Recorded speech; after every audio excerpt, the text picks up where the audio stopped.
Live from Pitt Studios, inside the Peterson Event Center on the campus of the University of Pittsburgh, it's the Pat Narduzzi Show, presented by Dollar Energy Fund. I'm Larry Richard with head coach Pat Narduzzi. First, congratulations. A win for the record, and you have a knack of doing some amazing upset victories, so congrats, Coach. Thanks, Larry. I appreciate it. You know, our kids get all the credit. They're the ones that made all the plays. You know, we sit on the sideline, try to enjoy it, watch the show, I guess. All the work is put in during the week, really. I mean, it's the hours we put in on Sunday night, Monday, Tuesday, Wednesday, really. And then it's, our players take it over on game day. Well, let's dial back to the game for a minute, if you don't mind, because it was a fun game. It was a thriller. Came down to the last minute, but your defense really was terrific, especially early. 3 and out. This team at UCF they're not used to 3 and outs. Yeah, and that was the most 3 and outs we've had this year so far. I kind of called them out on Sunday night saying, you had 5 3 and outs in the game. That's a lot. And, and that's really our goal, was every week to have 5, and that was the first time we'd had 5 this year. I said, you play the best offense that you've played all year, and then, you get 5, but how about these other teams? How about, why are we not getting 5 every week? So that's really the standard. They did play well in the first half. They played well in the second half. I mean, you think about how big, everybody talks about the Pitt special, and obviously that extra point was huge, and there's some big plays in that game on 4th down, with our offense drawing them off sides to get a first down on 4th and 4, I guess, or 5. But that 3rd down, or that 4th down stop down in the red zone was big, because, if they convert that and get a first down, there's a good chance they're getting at least 3, but you don't go on 4th down, in the red zone on the 13-yard line, to kick a field goal, 3 plays later. They were very confident to do that, and I think your defense really upset them. At that point, they were shocked. They were stunned. And then you put the ball in your quarterback, Kenny Pickett. Man, is he tough. Tough customer, came out of the game. Nick Patty did a great job coming in, throws a touchdown. Then Kenny comes back, and it's as if you wrote a script. You have about 5 minutes to play. You're down by 6. 15th ranked team in the country. You put the ball in your quarterback's hand. You say, now go down the field and win the game. And in 4 minutes, you get down to a 4th and 3 at the 4, and then dial up what everybody's talking about, the Pitt special. No doubt about it. You said it all right there. I don't have to explain anything else. But great call by Coach Whipple. Great execution by our kids, and it was the drive. I mean, everybody thinks of Clark and Montana is the drive back in the day. You're not too young for that. I remember. Yes. I've been around a few semesters. I do. I have that one. But that was the drive that I'll remember. There's a few drives here at Pitt that you remember, and that's certainly one of them that I'll never forget.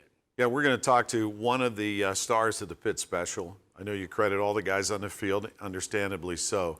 But Aaron Matthews was the key on that one, because he got the pitch, then had to throw the touchdown, and a very athletic catch by your quarterback. And someone tuning in may have thought, well, no, wait a minute. Pickett's supposed to be throwing, not Matthews to Pickett for what turned out to tie the game. And, of course, Kessman was able to win the game with an extra point. That wasn't easy to do. After missing a couple, you talked to him on the sidelines, Alex Kessman. What did you say the second time? After he missed that second field goal, I just grabbed him and said, hey, let it go. Don't worry about that one. You're going to kick the game winner. It's really simple. I wasn't saying much to him. They don't need to hear a dissertation, but I just gave him those quick words, said, you're going to kick the game winner. I think he looked at me like, you're crazy, and walked away. And how about how he had a chance to do just that? A nice way for him to finish and build his confidence. We know he has the leg. Some of those things, I guess, they'll work on, and special teams were so important. Aaron Matthews, once again, we'll talk to him. He's our special guest in just a moment. Blocking the punt, and then you get 6 off of that. So special teams contribute with a turnover and score. I think those 3 phases, we talk about it all the time, to see how quickly that impacted the game and got us up 21-0. I think at that point was a big play. And our punt block team the week before didn't play very good, and that was what was most impressive. Is our kids came out and played even better the next week. And you never know what team or what play is going to be the play of the game. And you got some good yards after the catch for your receivers, including Aaron Matthews, who leaped over 2 defenders. You've talked about it. He threw a pass. He jumped over somebody, blocked a punt. Yeah. No wonder you asked for him to be the guest today. Yes. Well, and he's one of the student athletes of the week for the entire University of all sports. Other than that, he's been pretty quiet this week. Yeah. He had an average day of practice today, so we'll talk about that maybe at the intermission here. We're going to talk to Aaron Matthews. He will be our special guest. Pat Bostic will be along. We scout the Delaware Blue Hens, and they're coming in here. They had a pretty dramatic 14-point deficit. They came back to win. We'll get details on that. Back with more on the Pat Narduzzi Show on the Pitt Panthers Radio Network. Welcome back to the Pat Narduzzi Show here at Pitt Studios, and we want to recognize the ACC honors 3 of your players this week, Coach. First of all, the quarterback of the week is Kenny Pickett. He had a terrific game. Bryce Hargrove, recognized as Offensive Lineman of the Week, and Aaron Matthews, who we talked about, honored as Specialist of the Week. So congrats from the ACC to those 3 players on your team. And you also have your own awards when you break down a game, and you want to make sure that others are recognized too. No doubt about it. I'm going to start today with our Rocks players of the week. Those guys. Explain really what the make Rocks things happen. guys. Those Rocks are our scout team players. I don't like the word scout team, so those Rocks of the week are the guys that really are giving us a look on, on what we're seeing that week, offensively, defensively, and special teams. And we can't run without those guys. They're so critical. They probably get their butts ripped a little bit more than even the other guys, because if they don't give us a look, it just it's wasting time in practice. So they're so critical. Special teams this week, John Varsdale and Cam O'Neill both got that award. We felt like there was 2 guys, and we could probably name 5 or 6 a day. We try to narrow it down to 1, but if the GAs and the coaches can't make a decision, we'll just say, hey, we get dog tags. They get nice dog tags for it, and they love those. And defensively, offense tackle Matthew Gonsalves, and then defensively, Bam Brima. So those guys did a great job of emulating what we needed to see that week. And then you have defensive attack, force players of the week. Philip Campbell was terrific. He was. He got a nice tip interception. That was critical. Again, another one was down in our territory that stalled a drive and then had 7 tackles. Again, was not, didn't have that sack or that strip fumble, whatever you want to say, but he played fast all day. Was exciting to watch. I just know we were saying his name a lot during the broadcast, which indicates he's making plays. No doubt about it. He played well. And then our offensive lineman of the week was Bryce Hargrove, which got honored by the ACC as well. So right. Obviously he played well. 3 of our unsung heroes, our special teams unsung hero, obviously Wendell Davis. Aaron blocked it, but that was a guy that ran, scooped. Some guys just fall on it, and now we got to drive it down and score. Nobody wants to do that. You want to get that quick, easy one. And defensively, Dane Jackson again quietly shut down the receivers to his side all day long, which forced him to go the other way. He was outstanding with 6 tackles, a PBU, and was in on a 4th down stop that ended the game, that last tackle of the game when they were trying to flip it around. That was Dane Jackson. And offensively, that unsung hero is what Nick Patty did when he came in. You talked about earlier, coming in and throwing some completions, a couple of nice quarterback runs on a draw and a power read. He did a great job, and again, getting his first taste of college football against Central Florida. Well, it was a great win. Pitt 35, UCF 34. We'll put that one away and start gearing up for Delaware. We'll talk about the difference between their division and what you face every week typically. And then you're done with non-conference play, and then you jump right into Duke. So when we come back, though, one of the big stars of the game, Aaron Matthews from Clairton, the senior wide receiver and quarterback. Back with more on the Pat Narduzzi Show and the Pitt Panthers Radio Network.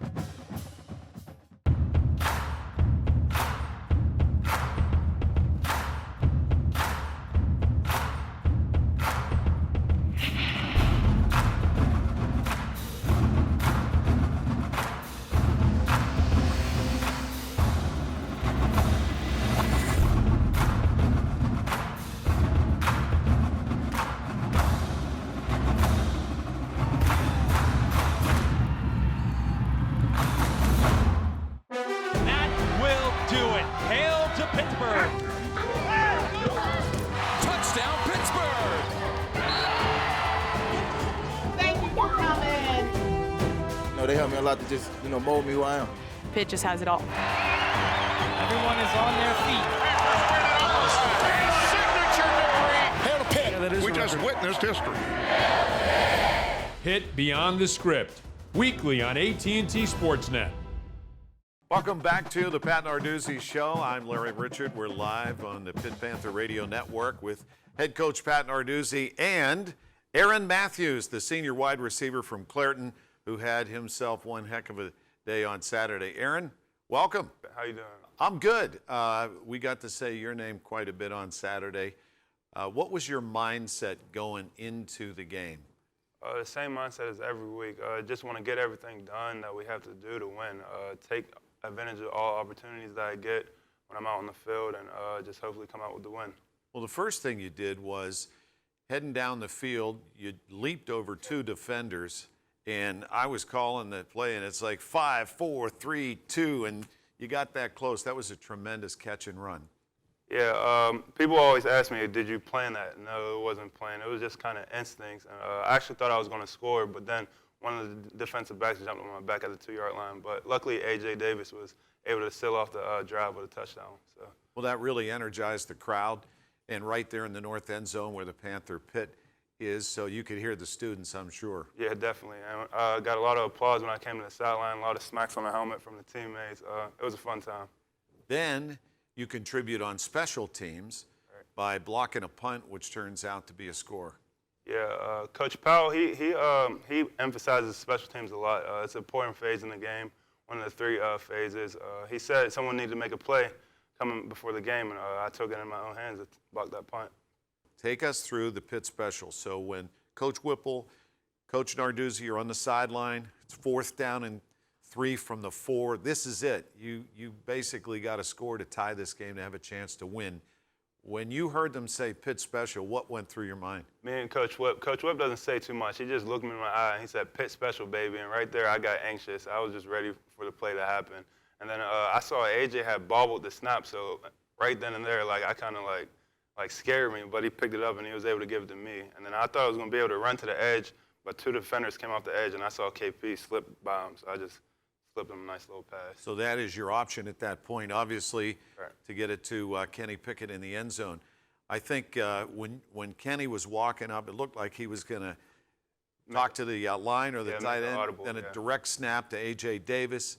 He starts to the left, flips it to you. You come to the right, and there's 2 guys coming. You could see that. And Kenny made a nice catch, too. Yeah, actually, Kenny made 2 nice blocks before he leaked out, too. He had hit 2 people before he sprung free, so that was probably important, too. So I don't know what would happen if he wouldn't have done that as well. Oh, you probably have ran in. Well, I don't know. I would have had to do something. You'd have jumped over somebody. You'd have got in. Something would happen. So what was it like to be on the field at that moment when you saw the referee signal touchdown? It was a great time. I just started running down the field, celebrating with my teammates. It's something I will remember forever. Yeah, we will too. And we joked that you were a quarterback at Clairton. I mean, how many games did you guys win in your high school career there? I don't know how many I won, but I could tell you I only lost 4. Right. Yeah. It's funny, Coach. Remember the loss? You've said that before. Bad. Isn't that amazing? They won a lot more than that 4 over the period that you were there. So being a hometown guy, you had a lot of people in the stadium.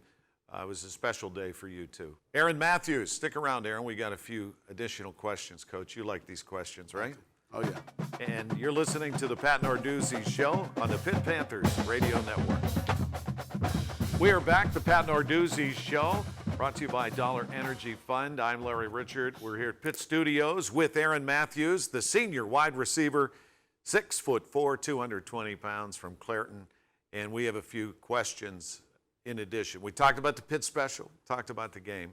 Are you ready for this? I'm ready. Do you have any special talents outside of playing football? Special talent. Sing, dance? Doesn't look like it. Not sing. Only time I sing is in the shower, but I guess I could say I'm a pretty good basketball player. I could see that. Are you as good as your girlfriend? Oh, yeah, I beat her all the time. How do you know who his girlfriend is? Jasmine Whitney. Oh, so little one-on-one. Yeah, all the See time. who's She got game. beats you. I'm not going to say she beats me all the time, but I got the majority. We'll have to get her side of that story. What's the best piece of advice you've ever received? Do everything like as hard as you can, basically. Don't half-step. If you're going to do something, do it all the way. Who is your hero and why? I would say my goddad, my godfather. He's always been there for me ever since I was little, and he still is.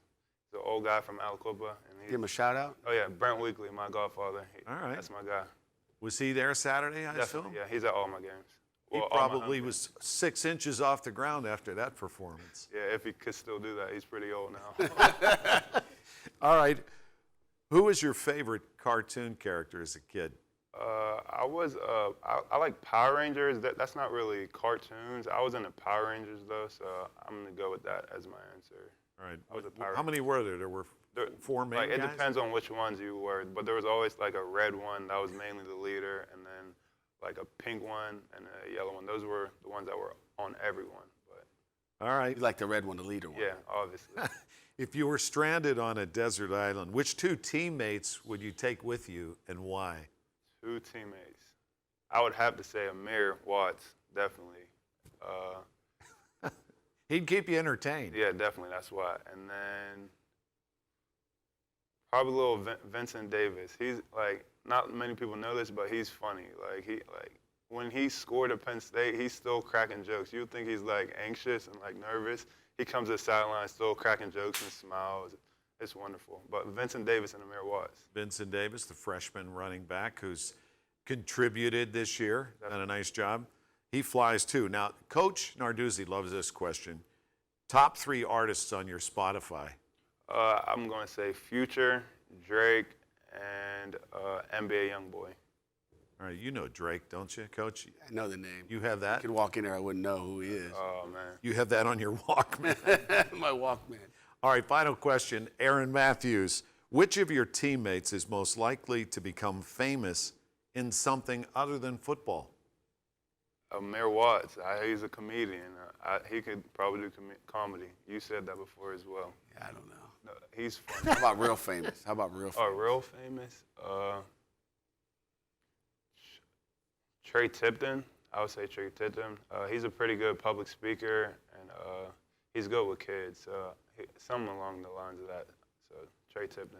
Aaron, we appreciate you coming out, and again, good luck. Thank you.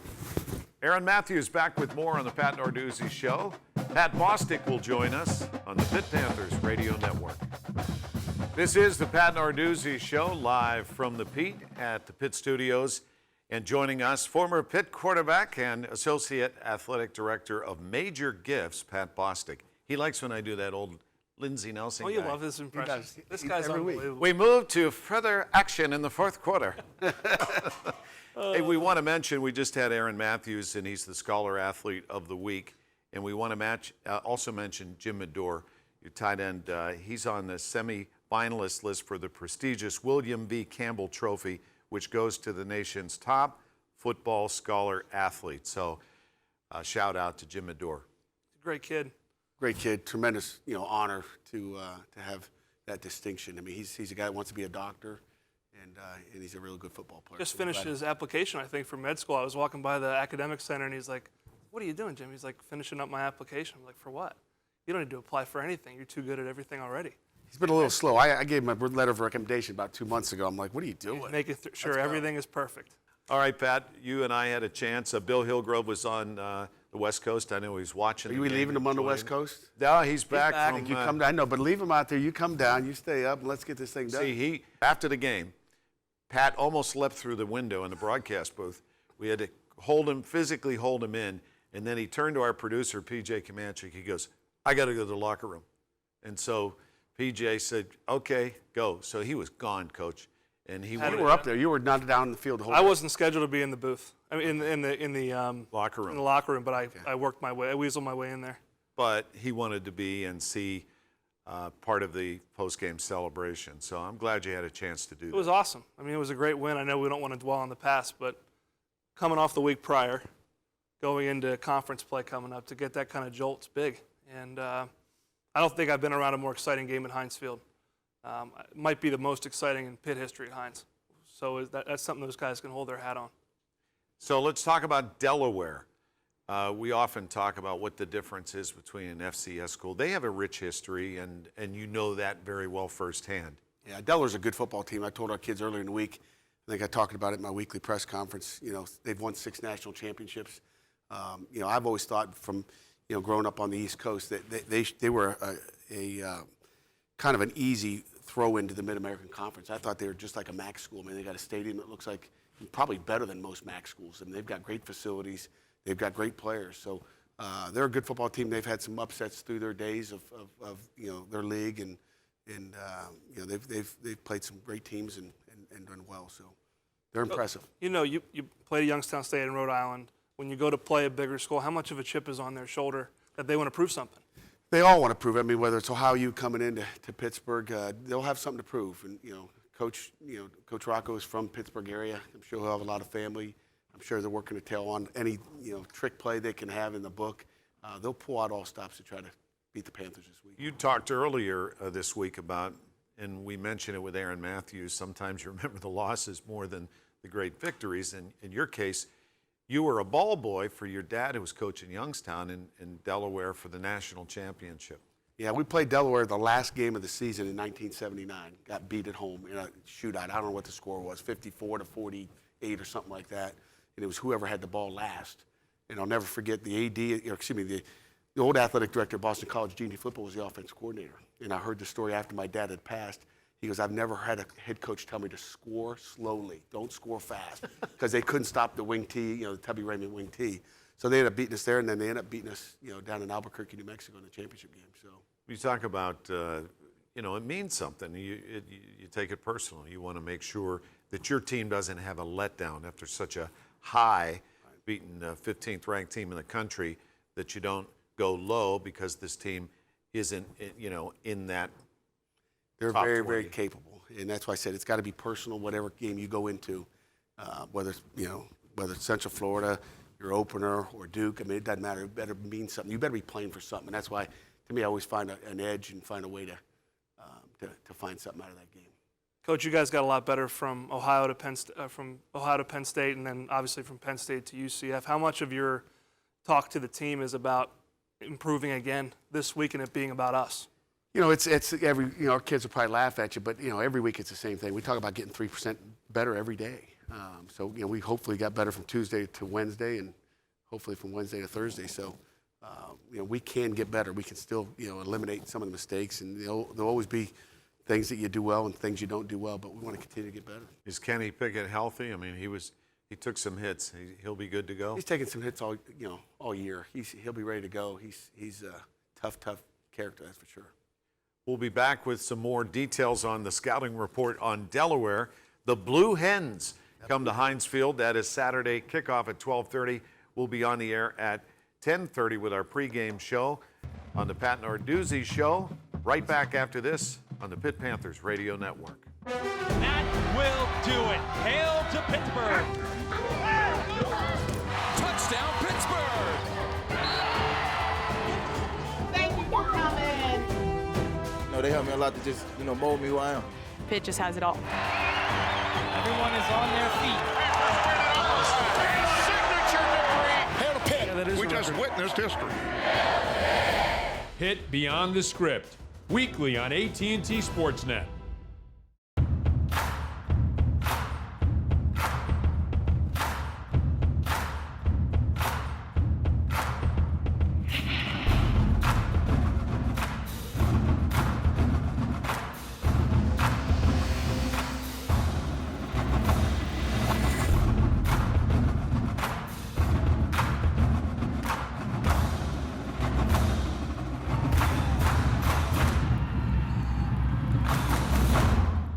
This is the Pat Narduzzi Show. I'm Larry Richert, and Pat Bostic, color analyst when he's not doing his day job at the university. And Coach Pat Bostic, pretty passionate about what he does.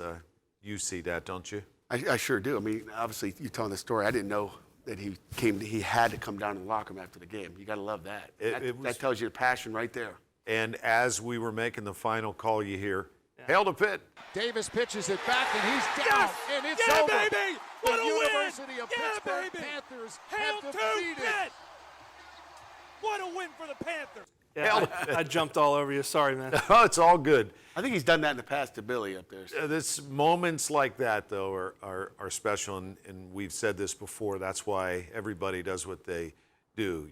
The hard work that coaching staff and the players put in, and the fans who want to come and be part of something special, the band, and everybody, including the broadcasters. So let's talk about the Delaware Blue Hens.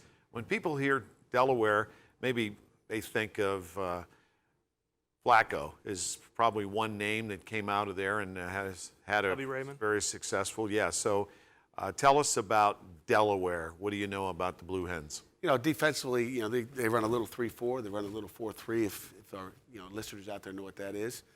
They play a lot of quarters coverage, very similar to our defense as far as the coverage goes behind it. So we kind of know what we're going to get there, I think. And, you know, I'm sure they'll have some change-ups. They like to play their corners off, so we should have some soft corners. Should be able to have free access to get it to our wideouts if they press us. I hope that we can, you know, get deep on them. So we'll find out. We'll take what they're going to give us on that side of the ball. They don't blitz a whole bunch, but, you know, you're always prepared for maybe a little bit more this week. You know, and again, we'll take it one step at a time. We'll get our run game going, get the passing game going, and we just got to execute. That's what it comes down to. What about tempo offensively for them? I mean, last week, it's not going to get much faster than UCF, but, you know, how much different do you anticipate this being for your guys in terms of preparation for the game? Our kids were glad it wasn't fast tempo because practice is kind of miserable when we're in that tempo. But they'll be in a no-huddle offense. They'll get up and it'll be real slow. I think they'll eat up as much of the clock as they can. But if they get a big play, you know, they could speed it up and get a fastball. But I don't anticipate maybe 5 or 6 fastballs. But I attribute that in large part to your success last weekend because they were successful handling that. In fact, Pat, you said at one point it looks like UCF's trying to slow the game down because you guys are getting after them. For their quarterback, young quarterback, they were bringing pressures, and I wouldn't have predicted going into the game they would get flagged for too many men on the field, and we wouldn't. How about that? So it was a nice little reversal of fortune there. Another funny story about the tempo, though, Larry, to finish on that one. Mike Tomlin was out of practice last week. He's like, what are you guys doing? I was like, this is unbelievable.